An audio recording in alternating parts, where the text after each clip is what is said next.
Good morning and welcome to Mornings on Main Street for this Wednesday, April 19th. I'm your host, Stefanie Miller. Well, thanks for joining us here for this Wednesday morning. Coming up, we're talking about the 2023 St. Jude Rock and Roll Marathon taking place in Nashville this Saturday. This is a really fun race that draws in thousands upon thousands of people here to Music City from not only around Tennessee, but throughout the country. They all come here for this run. Coming up, we learn why this particular marathon is so fun to participate in and where your dollars go. After that, we talk with Dr. Phil Wenk, who is the CEO of Delta Dental of Tennessee. He shares with us the importance of having your child wear a mouth guard when they play sports and why sometimes the type of mouth guard does make a difference. And then we round out today's show with looking back at one of our Wednesday workout segments. We are visiting once again with Trifecta Fitness. It is a workout that recently came to Clarksville, Tennessee. We're going to share that with you once again this morning. But first, let's get a check of those headlines. This woman, Kathy Nance, has been charged with 1 count of caregiver neglect to an elderly adult and then 1 count of identity theft to obtain, possess, buy, or use personal ID of another. Nance made withdrawals totaling approximately $116,000 from an elderly client that she was taking care of.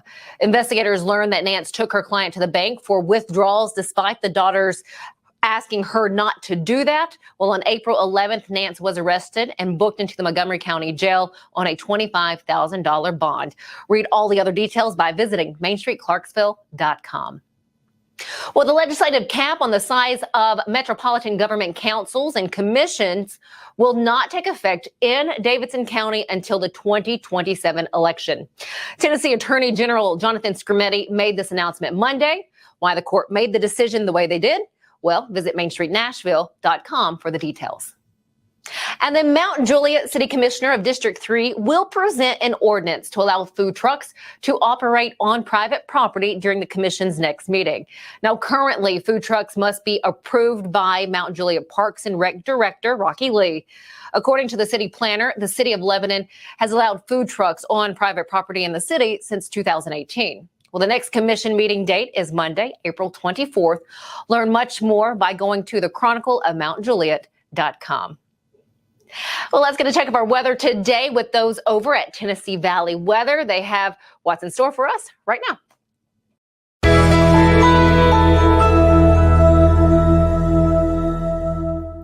Hey folks, happy Wednesday to you. I'm Ben Luna here in the Tennessee Valley Weather Center tracking a bunch of nothing across the area weather-wise today. Just a few clouds in the sky as we step through another beautiful day across the mid-state region. Here's Futurecast, and notice nothing's really moving behind me except the clock. It's going to be picture perfect for today. Temperatures also much warmer. We'll be eyeballing the low, maybe even mid-ish 80s south of I-40 as we head through this afternoon. Now, our nice weather streak is kind of going to come to an abrupt end, unfortunately, as we look ahead to your Thursday.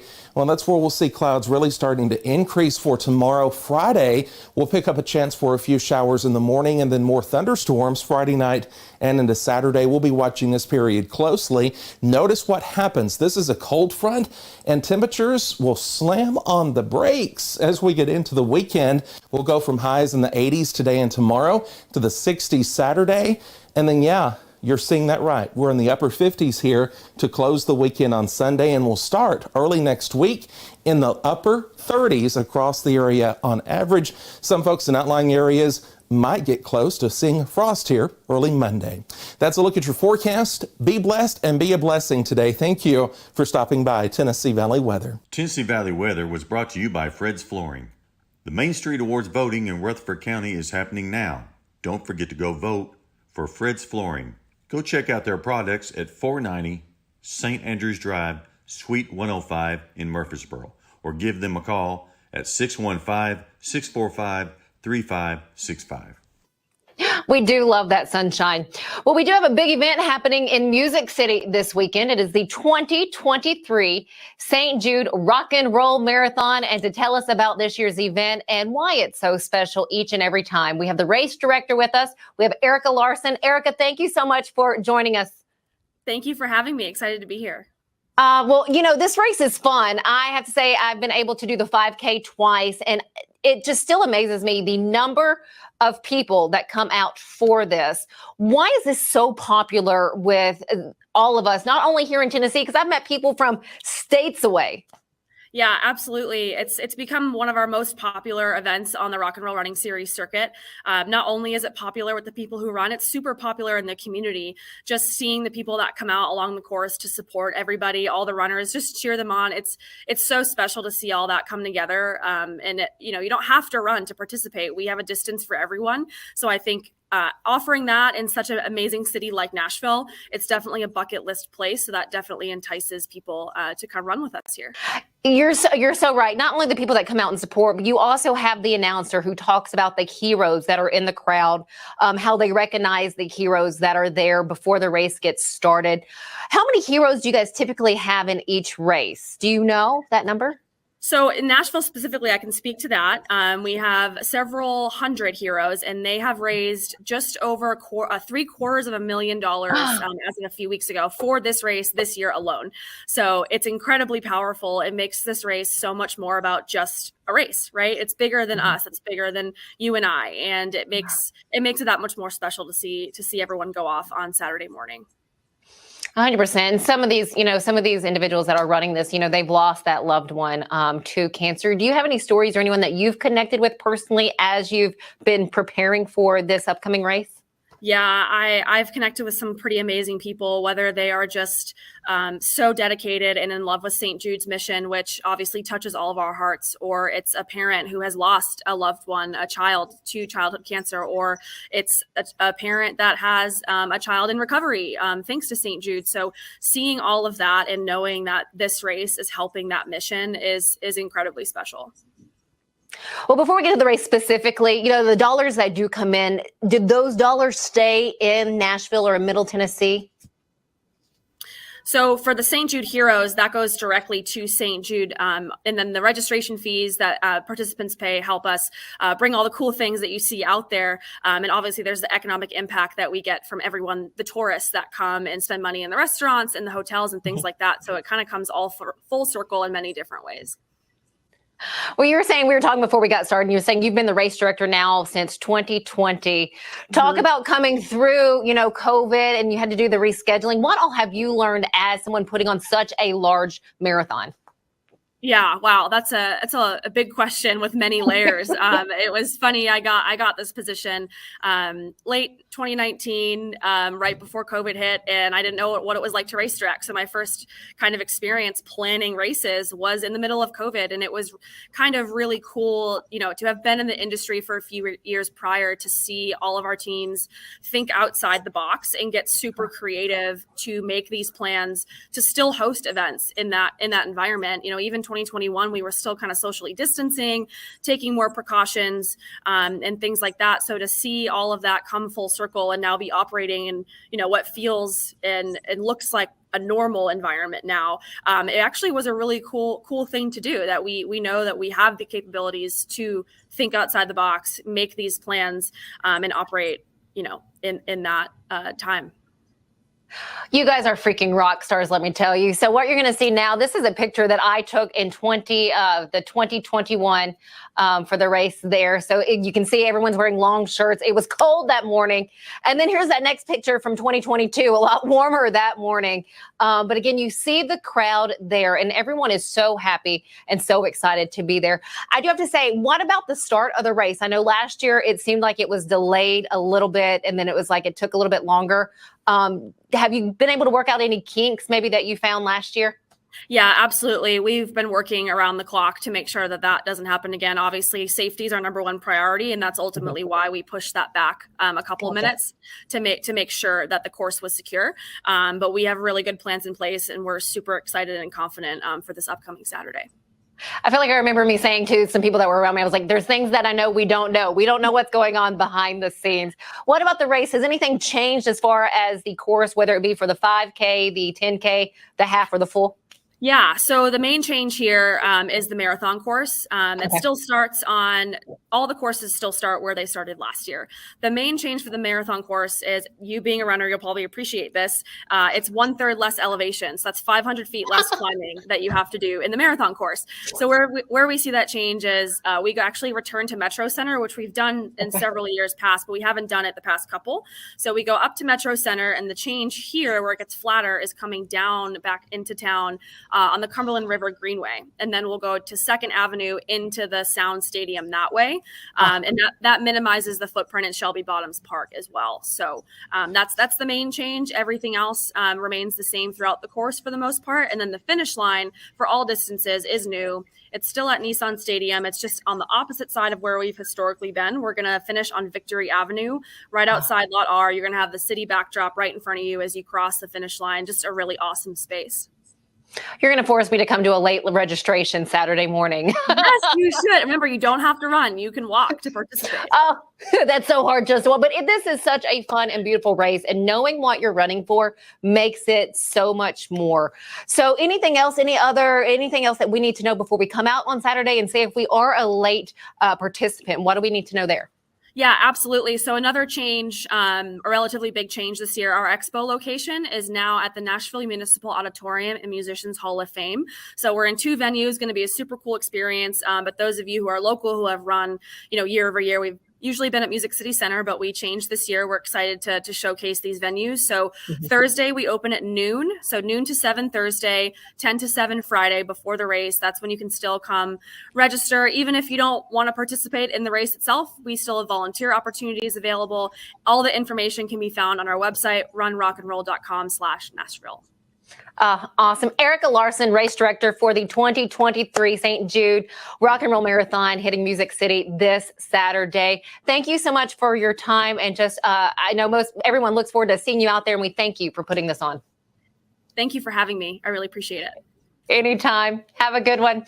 All right. Stick with us here on Mornings on Main Street. When we come back, we're talking about mouth guards for your kiddos if they play a sport, why it is important to make sure that you're getting the right one. We'll be right back.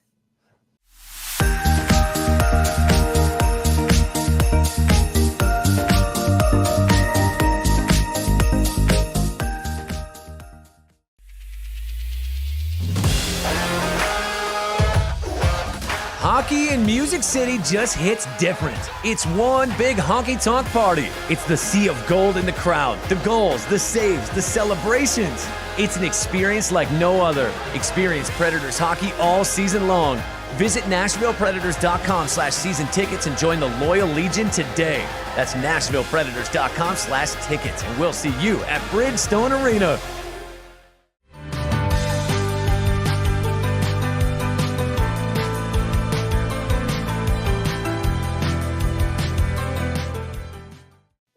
Welcome back to Mornings on Main Street. Well, April is Youth Sports Safety Month. So today we are talking about mouth guards and youth sports. We have Dr. Phil Wenk with us back once again. He is the CEO of Delta Dental of Tennessee. First off, Dr. Wenk, thank you so much for joining us again.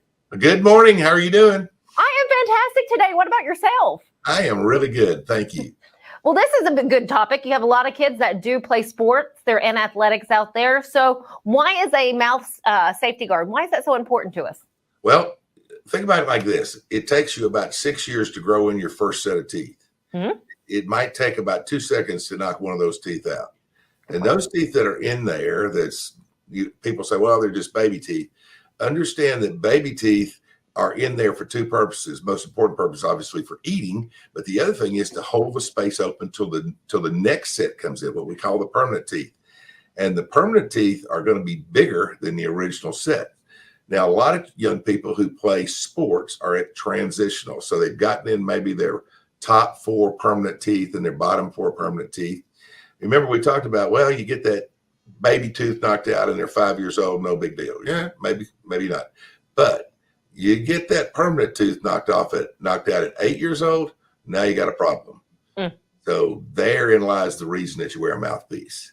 If you're going to play sports, and you're going to play any sports, and this includes especially contact sports, but really any sport, you really should wear a mouth guard. You'd be surprised how often as an example, if you're playing volleyball, pretty non-contact sport, imagine jumping up, you don't have a mouth guard in, and your tongue winds up between your two teeth. You can have a fairly severe bite that goes right through your tongue. So understand, it's more than just keeping teeth from getting knocked out. It's other safety items. The young people who do karate or taekwondo or any of the contacts like that, understand one of the most common places to be hit is on your chin. If you get hit on your chin and you don't have a mouth guard in, you may well break teeth off. Oh. So understand, there's a lot of reasons to wear mouth guards. Oh, I hear that. So say you do have a child that's had either a tooth chipped or one knocked out. How quickly should they get to you to get to a dentist? Well, I think let's separate those two, if you don't mind, Stefanie, because it is important to separate them. A chipped tooth, so it's the enamel is fractured off the tooth. So imagine a square shape of the tooth and you broke a corner off, which is the most common thing that happens. You get a corner broken off. The one thing I would tell you is that will be very sensitive for a little while. And it may be a week, it may be a day, it may be a couple of months, depending upon how bad the fracture is. Unfortunately, the way teeth are made, you can't regrow that. It does not regrow. Enamel never grows. Contrary to what it says on advertisements on television, enamel doesn't regrow. You recalcify certain parts of it, but you don't ever regrow it. So whatever you fractured off is going to have to be restored by a dentist. And that will require, depending on how bad the fracture is, it could require just as simple as a filling. Mm-hmm. But you can also fracture the tooth so severely that it actually goes through the enamel part of the tooth into the root and actually exposes the nerve. If it does that, then you have to have a root canal, and hopefully you can keep the tooth in place. And then you have to have the restoration put on it. So the reason I wanted to separate those, because that's very significant to understand the situation just with a fractured tooth. Okay. Now, if you fracture a tooth and you look at the young person and you look inside their mouths and you see that tooth's got red coming out of it, that means you've opened up the center part of the tooth, which is called the pulp, and that pulp contains the nerve and blood vessels in the tooth. I would tell you, if that gets exposed, you're probably going to have a root canal done on that child's tooth just to keep it in place. So then let's talk about breaking one out, knocking one out. Mm-hmm. Avulsion, that's what they call it, an avulsion. It means it's been the entire tooth, the root and all comes out. And that does happen, especially in young people, because the bone's really soft. And if they get hit just right, it'll just blow it out. Mm-hmm. That sometimes can be placed back into the socket where it came from. But I would tell you, what you want to do is, as soon as you see that happen, look at the tooth. And I would tell you, if you see anything like this, or you see even the tooth fractured, I'd go ahead and be calling the dentist's office as fast as I could. Okay. But if you avulse the entire tooth, sometimes if you put the tooth in, if you've got good clean water, you can use it in a good place to put it in and seal it up. You put the tooth inside there. Don't scrub on it. Don't rub at it. Don't do anything. Just drop it in there. If you happen to have a possibility of having milk available, mm-hmm. it's better to put it in milk than it actually is in water. So put it in the milk, mm-hmm. and then take it to the dentist's office. And sometimes if the young person's, the level of the bone calcification hasn't exceeded it, and so the tooth is unstable in there, quite often the dentist can reinsert the tooth. And sometimes they will bond it from one tooth to the other to just hold it in place. And a lot of times it'll just recalcify right back around it. No kidding. That's a possibility. And it happens more than you think. That's pretty successful. I would tell you, the younger a child is, that when this happens, the more successful they typically are. If you were to avulse a 12-year-old's tooth or a 15-year-old's tooth, it probably is never going to be retained. And I would like to separate mouth guards if we could. Please, that was going to be my next question. Okay, well, mouth guards are made in two different types. The type that we give away, and we give away about 100,000 a year, are just for young kids. They're for the kids that are just starting playing sports, soccer and football and baseball and softball and those sort of things. They're easy, what we call bull and bite. You put them in warm water, you put them in the mouth, and then you close down on them, and that creates kind of a seal around the tooth, and and it'll stay in place, and then they're relatively safe. Once you get into like high school sports and really heavy contact, and certainly in college age sports, I would tell you, you need a mouth guard that's made specifically for that. They're denser. They're designed to be bigger shock absorber, and that's the really critical mass. But if you're talking about a 6-year-old, that's a simple mouth guard. If you're talking about a 16-year-old, that one needs to be made by a dentist. Those require very special designs, and they will do far more than that small one's designed to do, but also the impact. If you can imagine a 16 or 17-year-old soccer player that gets hit in the mouth with a soccer ball, or gets kicked in the mouth, which does happen occasionally, believe it or not. You want something that can really absorb shock. Okay. And I remember playing soccer, and it hurts like the dickens. So thank you for that. Is there any other piece of information that you need to share with us before we let you go? Well, I think in this area, so that we know, if your young person plays on any sport teams, we provide the mouth guards that I talked about, for the young people. We provide those for free for a whole lot of sports organizations in the area. So if you're with an organized soccer team or football team or baseball team, they will have access to the mouth guards that we create, that we purchase and give away free. We would never want to assume that a young person who couldn't afford a $5 mouth guard would not have that. And so for that purpose, we have done that as kind of in cooperation with the Preds and the Titans and the Music City Ball. That is so very nice. Dr. Wenk, again, thank you so much. So again, April is Youth Sports Safety Awareness Month. So hopefully some of these tips will help you guys out there. Dr. Phil Wenk with us from Delta Dental. He's the CEO of Delta Dental of Tennessee. Thank you, sir. And we look forward to the next time. And the same to you. Thank you. All right, stick with us. More Mornings on Main Street right after this.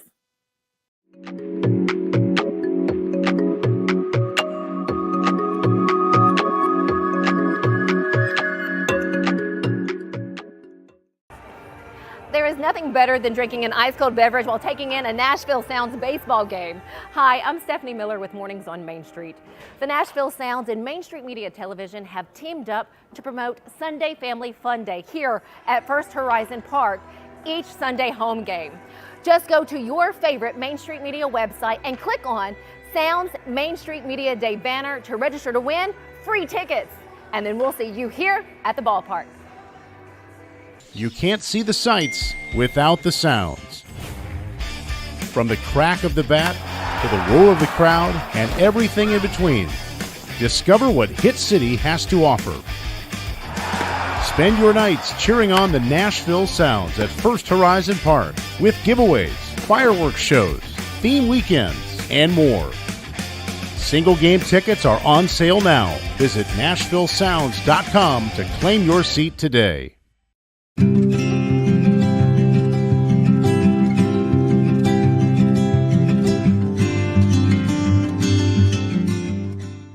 Many of you looking to find a new fitness routine, either for the first time or maybe the 10th time.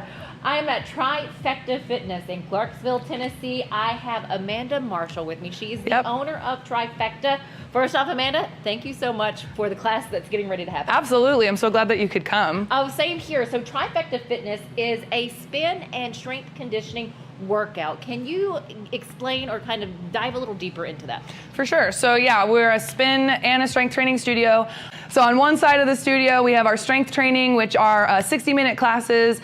We call them small group personal training classes. We have up to 6 people led by a certified personal trainer. So it's all based off of your personal skill set. And then on the other side of the studio, we have our spin room, 20 bikes. And again, it's all set off of your personal skill set. You set up your bike based off of how comfortable you are taking a spin class. We always give options, whether we're doing strength, whether we're doing spin. So we're working out together, but you're doing it for you. I love that. And tonight we're doing what's known as a 30-30 class. Yes. What does that entail? Because as Amanda's explaining this, you're going to be seeing some of the spin and some of the strength conditioning.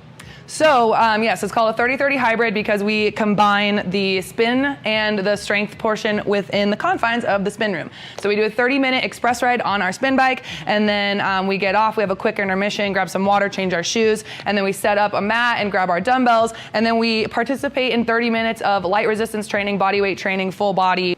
What's the most common question that you get for someone coming in, and this is all new to them? A lot of people are afraid. They think it's kind of scary. So they're like, am I gonna die? A lot of people, yeah, it is. Especially with all of the videos you see on Instagram and TikTok and whatnot, all of these people, like there's that Russian girl that's doing like the acrobats on the bike. And so people have they have completely a different interpretation, a perception of what we do in here. So I always say that the first ride is the hardest ride. Getting yourself in here is the hardest part. Once you clip in, you can choose what you do and what you don't do. So when I set them up, I'm always telling them, I reassure them, this ride's for you. It's not about me. I'm just here to play some bump and beats and suggest what you should be doing. But at the end of the day, you decide what you're comfortable with. Well, let's go and enjoy the bump and beats. We're hitting all one corner. 60 RPM. At least 30. Hold it on the console. And repeat. Amanda, that was, I have to say, that was incredible. That was a burn from the top of my head to my toes. I'm on fire. That was an incredible workout. What is your motto? Share with people what your motto is for Trifecta. We have a couple, but the most important one is body, mind, spirit. It's all about the entirety of your being. It's not just about how you look, it's about how you feel, and it's about how you treat yourself in and out of the studio. So in that spin studio, it's dark, and it's not about anybody else next to you. It's about who you want to be when you walk out of here, and it's more than just what you put your body through. It's about rewriting the narrative that you have in your mind. Thank you so much for that. Now, where can we find your times and more information about Trifecta Fitness? Amazing question. Download our Trifecta Fitness app. It's available on Google Play and the Apple Store. You'll find our membership options, our discounted class packs, our scheduled drop-ins, all that jazz. You can find us on Facebook and Instagram. I'm the one that runs the Instagram, so any DM goes to me and you'll talk to me. Fantastic, Amanda. Cool. Again, thank you for your time.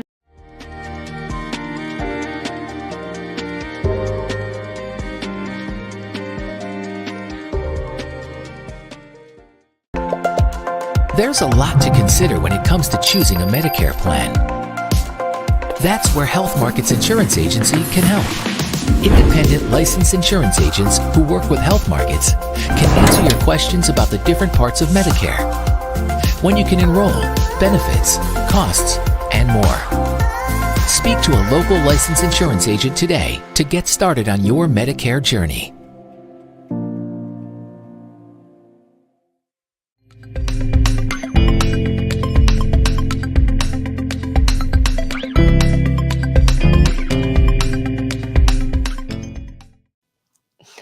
Welcome back.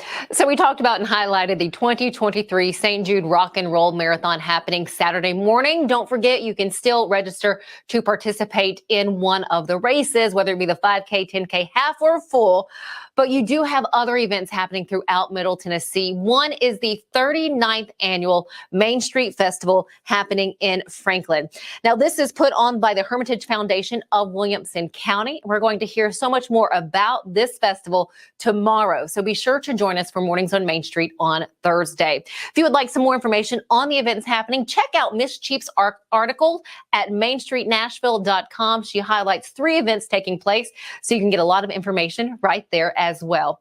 Thanks so much for joining us this morning. Have a great rest of your day, and we look forward to seeing you back here tomorrow.